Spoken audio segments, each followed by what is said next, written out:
I'm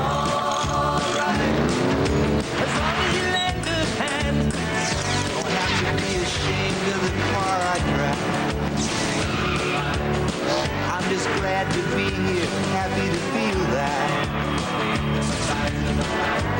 It don't matter if you're by my side. Satisfied. But it's alright, even if the sun don't shine. Well, it's alright. We're going to the end of the line.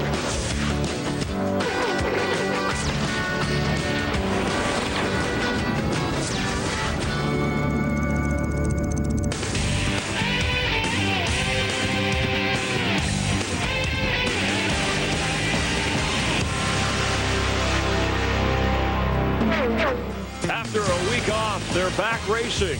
America's superstar drivers rested and ready to go. NASCAR's shortest and oldest track, the place to be this weekend. FX welcomes you to Happy Hour, the final practice session before Sunday's NASCAR Nextel Cup race. We're coming to you from Martinsville in South Central Virginia. 2 weeks ago in Texas, Elliott Sadler barely held off Kasey Kahne to win. Meanwhile, Jeff Gordon overcame an alternator problem, wound up third, his best finish of the season. I got to be happy. I mean, this season's been kind of crazy for us.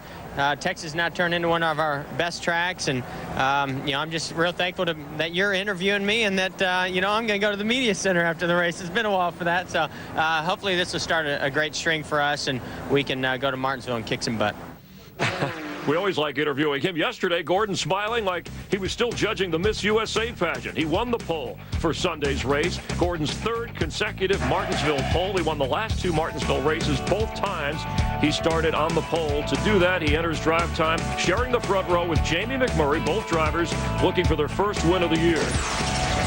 And there they are, getting ready here in Happy Hour. That's Jeff talking to him about maybe visiting the Masters. He was also there on the off weekend. For McMurray, first short track front row start in the series. He needs to keep his car tuned up. He's currently in 13th place in the standings in the points race. After the Texas race, another second place finish. That's 3 for the rookie Kasey Kahne. He jumped from 11th up to 7th, and Kurt Busch has bumped Matt Kenseth out of the top spot. And you can expect a lot of bumping here as braking and cornering take center stage at this half-mile track. Hi for everybody on our crew. I'm Chris Myers. Welcome to one of the best places to watch a race. And for those that have to compete in the race, well, they have another view of it. 500 laps in tight quarters at the Martinsville Madhouse that test the stamina of engines and the patience of drivers. On Friday, Mark Martin was asked about racing here, and he said, quote, "I hate it." And he's won here twice. Martin also had the fastest time in the early practice session. Rusty Wallace leads all active drivers with 6 Martinsville victories, but Rusty has not won in 105 consecutive races, and we'll see if he masters the role of Phil Mickelson this week. And then there's Kevin Harvick. 2 years ago, NASCAR telling him to sit out this race because he was driving in an overly aggressive manner. Well, he'll be starting from row 3 as he searches for his first win of the season. Those are some of the stories that we'll be following throughout this weekend. Another story, drivers being involved with the ballet in Virginia, and that had my Hollywood Hotel colleague Jeff Hammond up and dancing down in the pits. In fact, yesterday, Jeff was either light on it. All I got to say to you, Myers, is this. Real men work in the pits. That's the reason I'm down here, and you're up there, buddy. Okay, well, your tutu is showing. Let's don't go there. Hey, look, Chris, there are keys to winning here at Martinsville, and number 1 on the list happens to be brakes. So during this final practice session, all the teams will be looking at their brake ducts. These big old monstrous brake scoops in the front nose of their cars forces airs down through tubes into what we call the brake ducts that go on the cowl of the car, as well as the caliper itself. All these things will be pushing air into this rotor area. As you can see, as the air comes in, they try to force it through the fins to cool these rotors down, cool the brakes so these guys can be aggressive for 500 laps. Got to have brakes. Oh, and number 2 on that list happened to be the rear gear. A lot of teams during the first practice and this last practice session were changing the rear gear. That allows you to get the launch off the corner that you need, as well as help decelerate the car getting into the corner. You've got to have some of these keys if you plan on winning, and it's more on keys to winning. Dick Berggren. Well, thanks, Jeff. Surely one of the keys to winning is finishing the race, and Jeff Gordon has run 22 times in Nextel Cup racing here in Martinsville. He has finished every single one of them. We talked about him winning last year, both events. He won both those races in car number 2446. Same car he's got here today. Practice so far has gone extremely well for him. He won his first practice. We had a practice session just about an hour ago. He was 7th quick in that, and the crew has just made very minor adjustments to this car to make it turn a tad better in the middle and come off just a little better. He has got a real good weapon for tomorrow's race, Mike Joy. Thanks, Dick, and hi, everybody. I'm with Larry McReynolds, topside, as we look over this final hour of practice. But, Larry, having the best weapon and keeping the edges of it sharp and nice and pointy and the tail on that car, well, that's a tough task here. Well, it really is, and I think that's one of the reasons Jeff Gordon has been so successful here. We can talk about his wins, we can talk about his Bud Poles, we can talk about his top 10s, but he's competed in 22 races here without a DNF. And, you know, going to look at what Jeff Hammond was talking about, you know, I know racing is about making horsepower and about aerodynamics. I heard one driver say this is probably the only racetrack we come to where braking power is maybe more important than horsepower. Could well be. Now, Gordon's on the pole. That was no surprise. What was a surprise was Tony Stewart's performance. He trailed Gordon by about 1/3 of a second. That's 46 feet, or just about 2 car lengths if you're measuring it in distance. But Tony will start a dismal 30th, and we misspoke yesterday. We said Tony wouldn't talk to us. That was not true.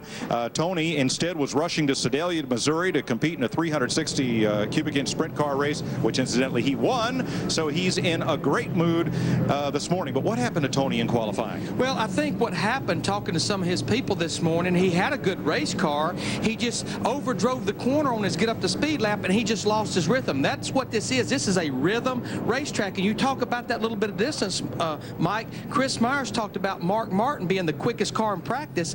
Derek Cope was 36 quickest, 0.3 of a second slower than Mark Martin. It's almost an immeasurable amount of time. Very, very close. You know, there used to be a speedway called Rhythm Inn Speedway, Millers Falls, Massachusetts. Well, this would be a good name, a nickname for this place. Chris. All right, we'll try to get a gauge on the rhythm, or at least the drivers and crews will, for tomorrow. We want to remind you today at 1 o'clock Eastern Time on Speed, the Craftsman Truck Series. That's the Kroger 250. Darrell Waltrip back behind the wheel, driving a Toyota Tundra in that race. Look out below. Tomorrow, start your day with NASCAR this morning on Fox Sports Net. And then the NASCAR Nextel Cup Series, the Auto 500 at 1 Eastern on Fox. That's Sunday. We'll be back here on FX in just a moment.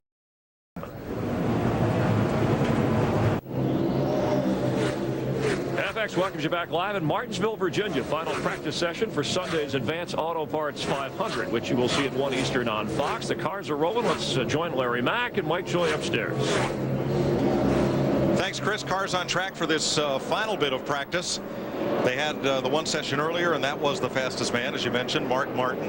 And Larry, that was kind of strong. I think his comment yesterday took everybody by surprise that he does not like racing here. Well, I know it did me, Mike, because we were talking during the qualifying show yesterday as well. This place is a lot like a road course. The way you get in the corner, you can't overdrive the racetrack. And as we well know, especially back in the early to mid 90s, Mark Martin was the master at road courses and always ran well here as well.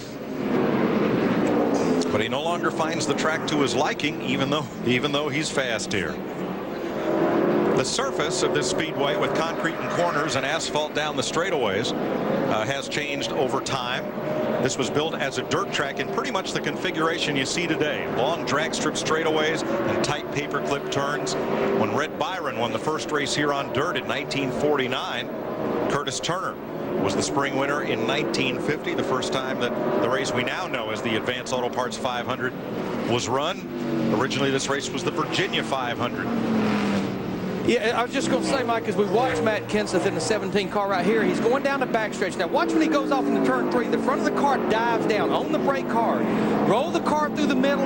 Try to pick the throttle up. This is a challenge right there. You make that transition from the concrete to the asphalt is to keep those rear wheels from spinning. Same thing headed down into 1 and 2. The secret's right there. If your car will rotate and turn right there, pick that throttle up to win the race down that drag strip of a straightaway, then you'll have a good race car here.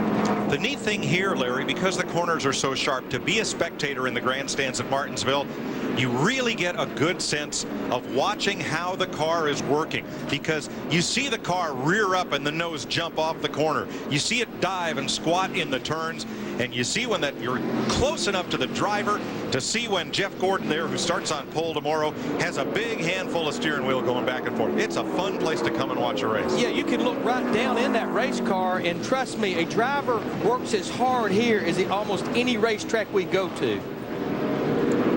Fastest lap in this session thus far, a Chevy and a Ford. Jimmie Johnson and Kurt Busch. There's the low Chevy of Johnson, who is fastest with a 20.638. Dick Berggren. Just before this practice session began, I talked to Jimmie Johnson's car chief, Ron Melick, and I asked what they were going to try to accomplish in this session. And he looked at me and just sort of smiled and said that the car is really, really close. All they're going to do is try and get Jimmie just a tad more comfortable in it. I guess fast is comfortable, because right now Jimmie Johnson's quicker than anybody. Now second fastest, right behind Kyle Petty's Georgia Pacific Dodge, is the Irwin Ford of Kurt Busch, who last race 2 weeks ago took over the Nextel Cup point lead from his Roush teammate Matt Kenseth. And as we look at Kurt Busch's car, the nose of it right there, right on each side of the bottom radiator opening, you see those big holes. And that's what Jeff Hammond was talking about. That's where those brake ducts hook, is on the back side of that to feed air. You know, everywhere we go, teams try to run as much tape as they can on the nose of the cars. But this is one of those places where tape can be a huge enemy to you. It's going to be very hot here. When you're out there racing with 42 other cars, there's not a lot of air circulating into that nose, so you have to be careful and not lured into putting very much tape, if any at all, on the nose of that car. The RPMs it sustains here, high RPMs, it really runs the oil temperature up as well, so you have to really work to keep it cool. Watching out the windshield of Rusty Wallace's Miller Dodge. Jeff? Mike, I'm down here right off of turn 2, and you can see as the cars come off the corner. Larry was talking about how they launch up off the corner, almost like dragsters. The front nose comes up. You see a lot more opening on the left front wheels. You see right there was Tony Stewart passing Mark Martin, who had passed him earlier. I'm getting a pretty good idea. Whose cars are getting off the corner really aggressively, no wheel spin. What kind of gearing they got in the car, you really can get a good sensation right here off of turn 2. Yeah, I mean, the gears they pull, it almost blows my mind. I mean, it's in the mid-6 range, 633, wow. 643, 650 gears. But this place is not necessarily, I talked about the high RPMs, it's not really that hard on engines, because the RPMs just spike for a second at the end of these straightaways. It's not like at Texas or at Fontana where the RPMs get up there and just stay all the time. Watching Ricky Rudd play with the brake and throttle. Not on 100% throttle very long. You're on the brake much more than you're 100% throttle.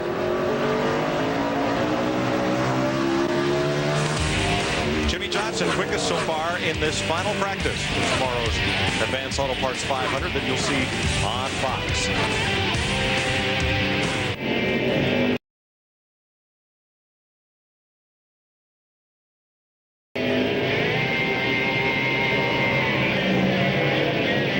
Welcome back to Martinsville and the final practice session here on FX. Tuesday, don't miss television's best cop drama. Emmy winner Michael Chiklis stars in an all-new episode of The Shield. That's Tuesday at 10 p.m. only on FX. Drivers may need a Shield going around here on Sunday. 10 days ago, they sold this race out. That's 91,000. That'll fill the place up for Sunday's race, which you'll see at 1 o'clock Eastern on Fox. Martinsville, it's kind of like a Danny DeVito track, Larry and Mike. It's old and it's short. Yeah, but it's not round. It's very thin. And the neat thing here, too, is that Martinsville attracts a lot of local fans. We saw businesses with closed signs today, driving in, because everybody who worked there was at the racetrack. Some businesses cater to race fans, and some just close up so everybody can come here. And the great thing about it, forecast for today and tomorrow is wonderful. Larry, a lot of people are making short runs. Right now, there are 18 cars in the garage area being worked on, and that's nearly half the field. So a lot of short runs and a lot of changes. And you've got to be careful with the short run, because they start the air pressure in these tires very low, because they build so much heat and air pressure builds up so much. You have to get what we call your tires heat soaked before you know where your car is going to go. But normally, if that car is not very good in the very beginning, it's probably not going to get any better. And mean, this racetrack gets so slick, and these cars start sliding around. And right now, we're watching the fastest guy in this practice, Dale Earnhardt Jr., in the number 8 Budweiser car. And there's the way when there's only 3 tenths separating the field. Clear. That's the way you move somebody right there. What Darrell used to call the chrome horn. And by the way, you'll see Darrell later in today's Craftsman Truck Series race, the Kroger 250. That'll be live on Speed Channel. There's Tony Stewart, and Stewart faring a bit better today than yesterday, but he's not had a lot of laps. 33rd on the practice chart right now with a 20.87 as his best lap, but his current laps right now are within a tenth of what anybody's doing on the racetrack at the moment. Jeff? Mike, I got a chance to talk to Tony just before he went out, and as you guys alluded to, he is all smiles this morning. After going over and running his dirt modified, basically, he told me, he said, I got lucky. The official drew me on the pole in my heat race. I led every lap there. Then I turned around, started the outside pole in the main event, and led every lap there. He's all smiles. He said the car really worked well, but he didn't get back till about 4 a.m. this morning. Didn't get a lot of sleep, but when he looked at me, he winked and said, but guess what? After this final practice, I can take me a long nap and be ready for tomorrow. Dick? Well, Jeff Gordon's car is in the garage right now. They've got the thing up on scales. Jeff is complaining that the car is not really the way he would like to have it. It's just a little bit tight here and there, particularly going into the corners, a little bit freer than he had it before. But now, as a result of freeing it up going in, it's a little bit loose going off. So what they're going to do is change a right front spring in the car. They're also going to change the right front shock and hope that it will cure all of those ills. By the way, despite all the stuff they're doing and despite those complaints, this car is still very fast. I mean, this place is such a challenge as we watch Ryan Newman in the 12 car. Ryan will go off 3rd tomorrow. I mean, getting that car, we were talking a while ago, to rotate through the middle of the corner. And if it's not turning good, you'll do things to make it turn good in the center. Then you'll make it too free off. So it's a big compromise. But, you know, as I watch Ryan Newman in this 12 car, I talked to his guys yesterday. And this year, he has 4 top 10 finishes in 7 starts. But the other 3 races, he finished 27th or worse. It's almost a mirror of the beginning of last year. They're feast or famine. Exactly. Qualifying great, but not being able to seal the deal in the first part of the season. Don't forget, Newman went on to win more races than anybody in the entire 2003 season. But just had a tough time closing the deal on a lot of those other races. Right now, he's pretty good in this practice session. He's 5th quickest. He's run 27 laps. His fast lap is 20.65. The last lap that he ran is 20.99. You know, fresh tires will help you here, but it's not like a Rockingham or a Darlington. These tires will stay, even with the softer compound. They'll stay with you for a while. Ward Burton in the Net Zero Chevy, great qualifying run. He'll start in the top 10. This is his home racetrack. South Boston, Virginia was where he and younger brother Jeff cut their racing teeth. He'll line up 6th on Sunday. Dick Berggren. With Sterling Marlin, who's out of his car. What's the track like today, Sterling? I typically Martinsville won't turn. You loose up off. It's pretty decent in the first practice. Just tried some crazy stuff. Didn't work. You see, we changed it all back. So we tested really good, and seemed like the track has changed a whole lot from when we tested. And didn't hardly turn a boat testing, and we won't do like it needs to do. So we'll keep working on it until we get it. That's why they have happy hour. Let's go to Jeff. Well, Dick, we're down here beside Kevin Harvey's car, who'll be starting in the top 10 tomorrow. But in the first practice, he was 2nd quickest, but right now he's 6th quickest. They're making a rear sway bar adjustment here. Now, unlike a lot of racetracks, Martinsville, a lot of the teams elect to run soft springs, but run a rear sway bar just like they won in the front to help keep the car flat as it goes through the corner. So when it transfers to both wheels equally. This is what the 29 team's trying to do. Again, he's a little bit loose up off the corner, so they're making a little bit of a sway bar adjustment to try to make Kevin Harvick happy. Yeah, you can keep those rear springs soft, which will help acceleration up off the corner on the straightaway, and then that rear sway bar, like Jeff said, will help keep the back of the car flat and help it rotate through the middle of the corner. Ricky Craven, former winner here, and Jeff Gordon, who has one of the top 10. They're both in the top 10 in practice speeds. Robbie Gordon, rather. Robbie is 8th in the singular 31, and the tied ride, Ricky Craven, is 10th fastest. Dale Earnhardt Jr. tops the practice chart. Jimmy Johnson, Kurt Busch, Jeff Gordon, and Ryan Newman are the Fast Five.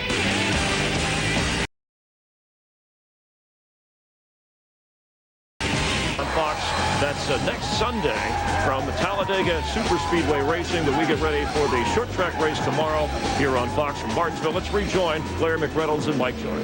I was reading Artie Pepper's notes from Talladega last year. Crash, crash, crash, crash, Junior wins. That's about it. But you know why? You know why? He's out in front of the big one normally, because he's leading the pack. That's true. We'll see how it shakes out next week at the world's fastest speedway, Talladega, Alabama. Bobby Labonte in the Interstate Chevy, 31st in this practice. But the lap times have fallen off. Now most every car is in the low 21s, a couple still in the high 22nd range. But as the sun gets high in the sky and the track gets loaded up with the marbles and a little bit of oil and grease, Larry, this place, it just gets so slick. Hank Parker's in the truck race later, Hank Parker Jr.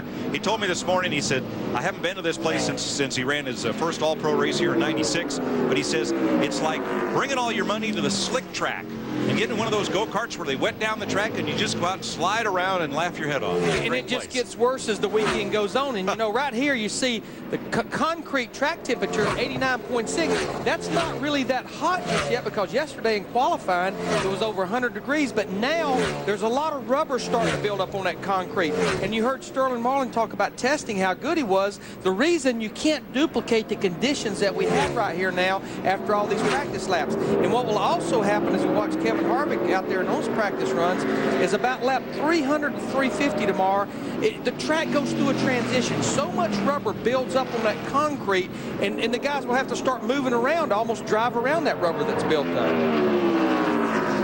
It's a unique challenge, to be sure, as we watch the Goodwrench Chevy of Harvick, who is 6th fastest in this session. Rusty Wallace, the leading active winner at Martinsville. He's actually tied with 4 drivers with 6 victories. Dale Earnhardt, Cale Yarborough, and Fred Lorenzen. So puts Rusty in very good company there. Richard Petty with 15 wins and Darrell Waltrip with 11 lead the all-time list. But this is a place that we'd expect Rusty to be very competitive, and right now he's 14th quickest in this session. But he'll have his work cut out for him, because he's going to start 17th, and that can be quite a challenge. And challenge is a key word here. But we're in here riding with Rusty, and just watch. I mean, you never get to rest here. There he comes off turn 4, down the front straightaway. Hear the throttle, roll out of it, heavy braking, off the brake, start working that throttle. Larry, the advantage he will have, if it's an advantage, the brake he has is odds versus evens. If you have an odd qualifying position, you get to start on the inside lane. That's where you want to be. Absolutely. You can get trapped in that outside lane, and it's like being trapped out of line at Talladega almost. You'll be listening for those words come from your spotter. Clear inside. Right. So Rusty is 14. How about Kurt Busch, who's our Nextel Cup point leader? His most recent memory of Martinsville, not very fun, as he gets tossed up in the air a bit between Rusty Wallace and Kenny Schrader, ending up in the wall and then ending up sending pitmen scrambling as he tries to get in for service. Tough day at the office last fall here for Kurt Busch. Jeff? Well, right now, everything's pretty good down here in the 97 pits of Kurt Busch. He's pretty happy with his race car. They made a left front spring change the first time in. Crew Chief Jimmy Finnick had him go back out and run a few laps. Kirk said, hey, that's not too bad, but let's work on a little bit more. They're 3rd quickest right now. But as Kirk told us after qualifying, all he wants to do tomorrow is come out of here with a top 10 finish. And right now, they seem like they're on their game going that direction. And Jeff, of course, that's what they've been doing all year long. They've just been good and solid. Yeah, they won Bristol, but they've completed every lap of competition this year except for that one lap that he got down at Daytona that he was as good as the leaders, he just couldn't get the lap made up. Here's the fellow whose playbook that looks like, though, Matt Kenseth and Robbie Reiser, Jeff. Yeah, on the other hand, right now, teammate to Kurt Busch, Matt Kenseth, he's not very happy with his race car. He's been sitting inside his car since the start of practice session, been in a couple times, talking to crew chief Robbie Reiser. He said, man, the car is just junk. It's not hooking up the way he wants it, won't turn the middle of the corner. They're going to make severe changes to the race car. Several springs, a couple shocks to try to get this car to where it drives better for him. And the interesting thing you keep talking about, guys, teammate Kurt Busch, 3rd quickest, Matt Kenseth, 38th, 2.5 tenths between the two of them. And the thing about it, Matt Kenseth, a lot like Sterling Marlin, that group came up here and tested. And I'm almost starting to question coming up here and testing for race conditions. I think you can come up here and test for qualifying conditions, which we well know is Jeff Gordon in the 24 continues to show race in and race out. Qualifying is important, but I just don't think there's any way you can come up here and learn a whole lot about race conditions because you can't duplicate it. Yeah, that only pays off if you get a hard rain here on Saturday night, a race weekend, to scrub the track clean. And that's not going to happen this year. Right.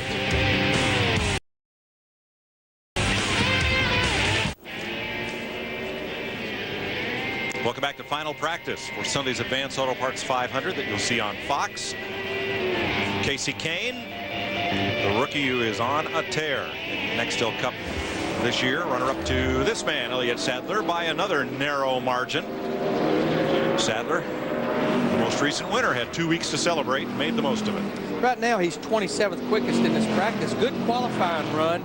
Qualified 9th. We had him on our trackside show last night on Speed Channel, and he has only had in 10 starts one other top 30 start here, so he's pretty pumped up. And Mike, of all the places we go, it's almost like we keep going back to Jeff Gordon sitting on the pole winning the race. It's almost like if you can have a good qualifying run on Friday, it just sets the tempo. And the other issue is pit selection at this place. This is one of the most treacherous pit roads we go to. We see almost as many wrecks on pit road as we see on the racetrack. So if you can qualify good, you get a good pit selection. Well, if, as DW says, winning here is 25% qualifying and 25% pit selection, then maybe Sadler is 50% there.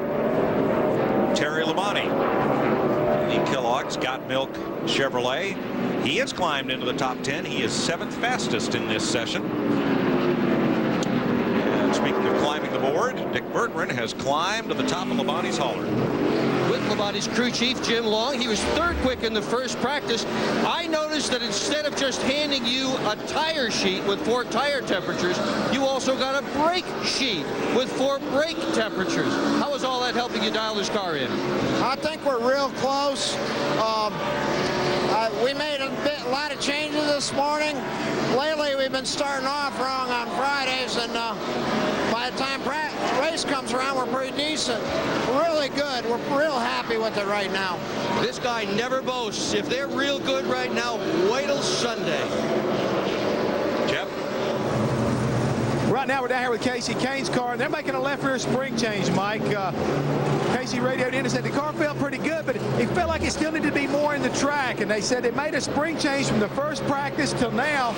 Felt good early on, but the track is changing, as Larry Mack keeps talking about. It's getting hotter.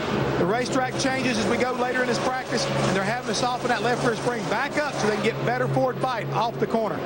Yeah, since Kasey's making his very first Nextel Cup start here, not only did they elect to come here and test, to do a 2-day test, they went to a short track a few miles from here, Caraway Speedway, and ran for a day.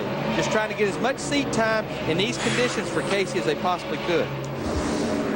Michael Waltrip, 22nd in this session, far better than where he qualified yesterday in the Napa Chevy.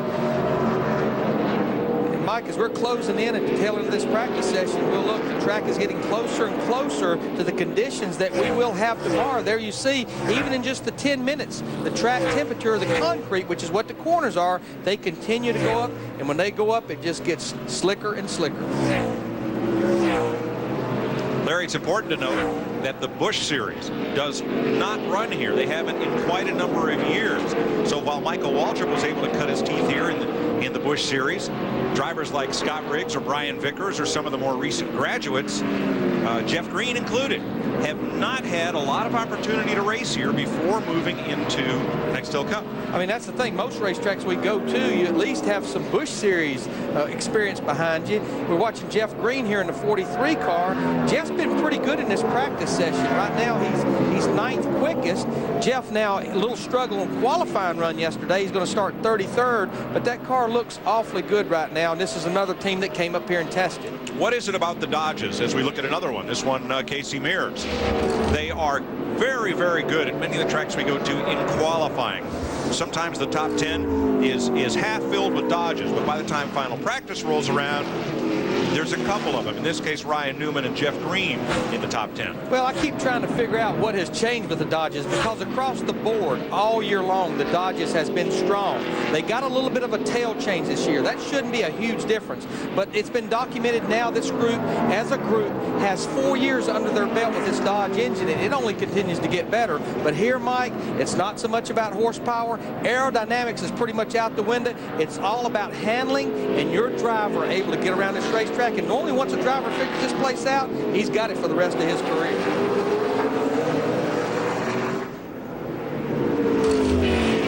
Dale Jr. is quickest. Jimmy Johnson, Kurt Busch, Jeff Gordon, and Ryan Newman, the Fast Five in final practice.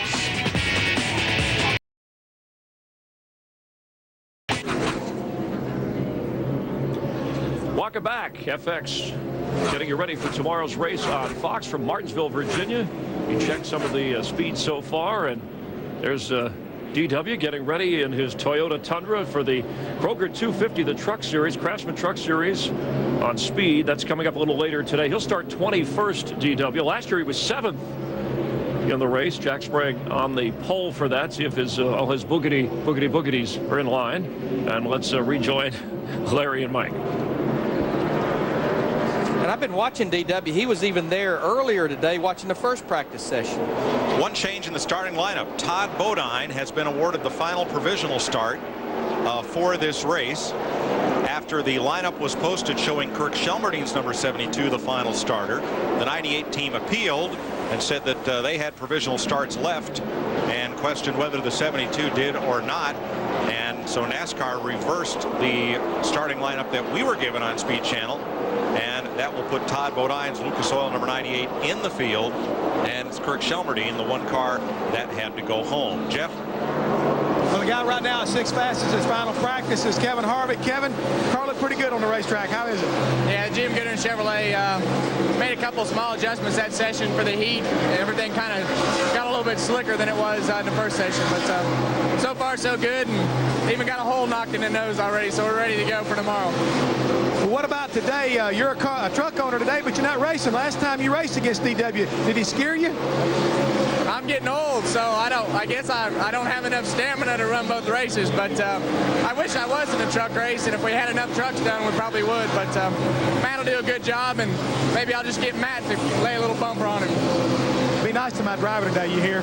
Well, we got to be nice to him. He's getting old. I didn't say that, guys. This boy beside me did, though. Not a bad thing, Jeff. Not bad at all. Now, we were looking up on the truck a while ago with the 98 truck. This is actually Jeff Bodine, who is Todd's brother. Now, we talk about Hendrick Motorsports. This year celebrates 20 years of Hendrick Motorsports, and the very first race that Hendrick Motorsports won was here 20 years ago. Jeff Bodine in the 5 car.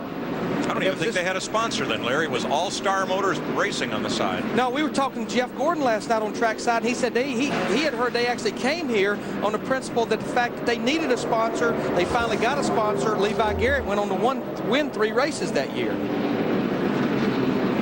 The sponsorship came later on in the season. Correct. Jimmy Johnson is second fastest to Dale Earnhardt Jr. in this session. It's half a tenth, 5/100ths of a second is the difference in their fastest lap. But right now, Jimmy is lapping about 2/10ths of a second quicker than Junior, who pulls up behind Jeff Burton in the 99, who is third on the laps run list of this session. Yeah, you see Jimmy McMurray running 69 laps. That's really not that many laps at this place, considering you go around here in 20-21 seconds. Joe Nemechek in the first practice ran the most laps, 71 laps in the 01 car.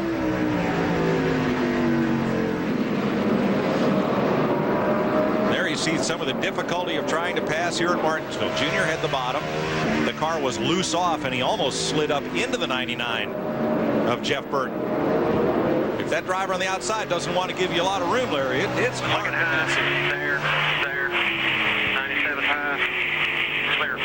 Spotter's a very important person. I know he'll be important next week when we go to Talladega for that race, but he's pretty important here. You know, as I watched Jeff Burton in the 99 car, their season very dismal this year. There you see the Spotters just right up above us here in the TV booth. But Jeff Burton, I couldn't think of a better place for that group to come, being kind of in a hole, because in the last 11 races here, Jeff Burton has 10 top 10 finishes. He's always been very good here. Now, you talk about horsepower, Larry. Let me show you some horsepower. That's the Norfolk Southern. Right along the backstretch, as it has been since this speedway was built, it kind of defines the boundary, much like the highway defines the boundary on what's now the backstretch at Darlington. But the big news here, and I'm a little sad about this because it's just part of what defines Martinsville. They're going to move this track. The Norfolk Southern and the state of Virginia is going to relocate this trackage back over the hill behind the racetrack so the speedway can expand and build more seats, and we just won't get to watch those long coal drags come by in the middle of the race when things are a single file as that freight drag is right now. But, you know, we don't like a lot of changes, Mike, but if we're going to continue to grow, you talked about it earlier, 91,000 seats here, and they're all sold out. That means there's people that would like to watch this race that can't get in here tomorrow. Well, I guess I've tipped over. Oh, Jeff Burton has spun it into the wall in turn 3. You know, Mike. Freaking wheel hop.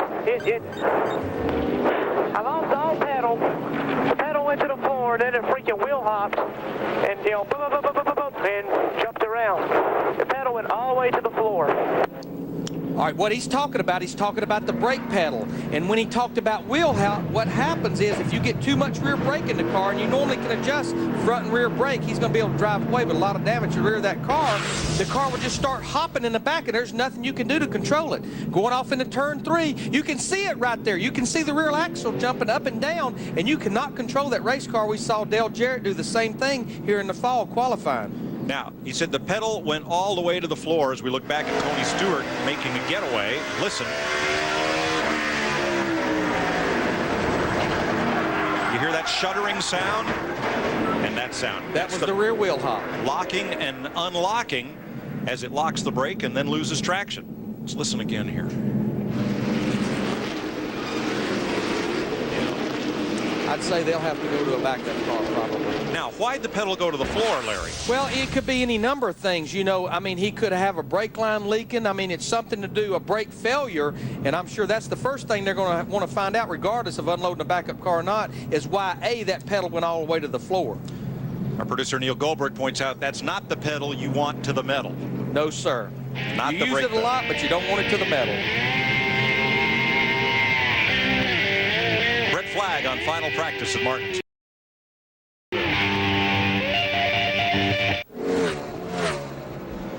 Welcome back to the closing minutes of final practice here at Martinsville, Virginia. The only incident, Jeff Burton, who said the brake pedal went to the floor as he came into turn number 3, very hard braking zone.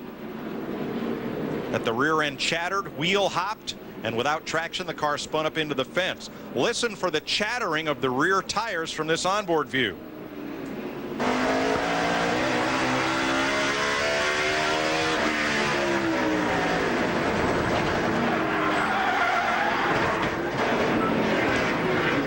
Like I say, you've got two things there. I mean, I think the first problem was the brake pedal going all the way to the floor, and we certainly know what can cause rear wheel hop is too much rear brake. Jeff Hammond, but I think you're with the man that was driving that thing. Yes, I am, Larry.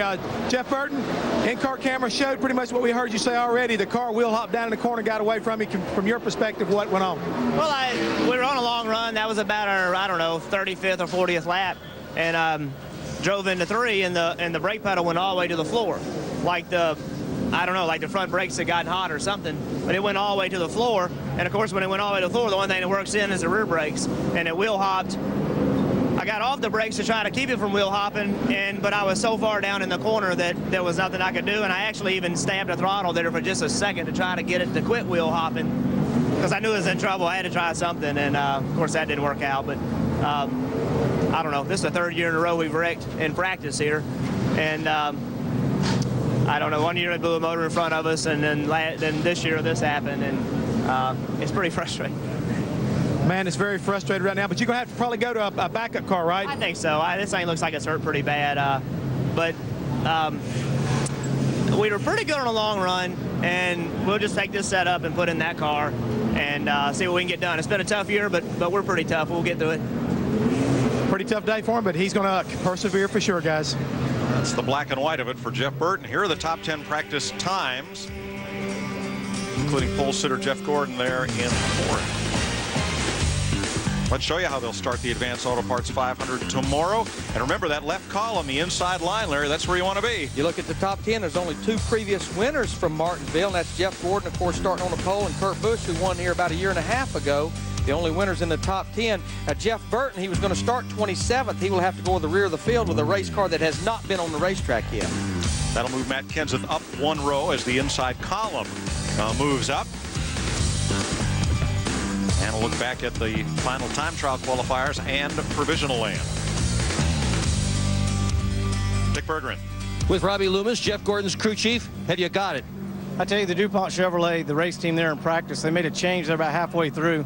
Jeff said that baby really set it on fire. It's turning great, got great drive off, and we got great brakes. So that's what you got to have here at Martinsville. We'll see what happens tomorrow. Nice job. Chris? All right, thanks very much. Jeff Gordon will try to make it 3 wins in a row here in Martinsville as he starts on the pole for the 3rd straight time Sunday. You'll see it on Fox. Gordon 4th fastest in this final practice session. Mark Martin, who was fastest in the early session, was 12th in this one. In fact, Mark Martin, he's won here twice before, but still says he hates driving here, even though his name is a part of the city's name. How could Martin not like Martinsville? Maybe we'll find out tomorrow. Our full weekend of racing action continuing later today over on Speed, the Craftsman Truck Series. It's the Kroger 250 starring our own Darrell Waltrip. And that's Darrell gets excited like that before he gets into the truck. That's kind of what he looks like, loosening up the nerves. And then on Sunday, NASCAR This Morning on Fox Sports 10. Thank you, Arnie Kepner. And then Sunday at 1 o'clock Eastern, the Advanced Auto Parts 500. The pre-race show will be live with Jeff Gordon. Also go 10 laps with the Casey Kane. Get to know him. It's where America gathers every weekend. It's NASCAR on Fox. Boy, Dick Berggren is aging as we speak. We tell him to take a breather in the sun, and he loses it. All right, stories to watch for tomorrow after we wrap up this final practice session. Dale Earnhardt Jr. racing for his 3rd win this season. Led the most laps in this race last year. Jamie McMurray trying to win his first short track race. Ryan Newman trying to bounce back after the tough race in Texas. And Elliott Sadler, Virginia driver, going for 2 in a row. For all of us here on Chris Myers, thanks for watching NASCAR on FX.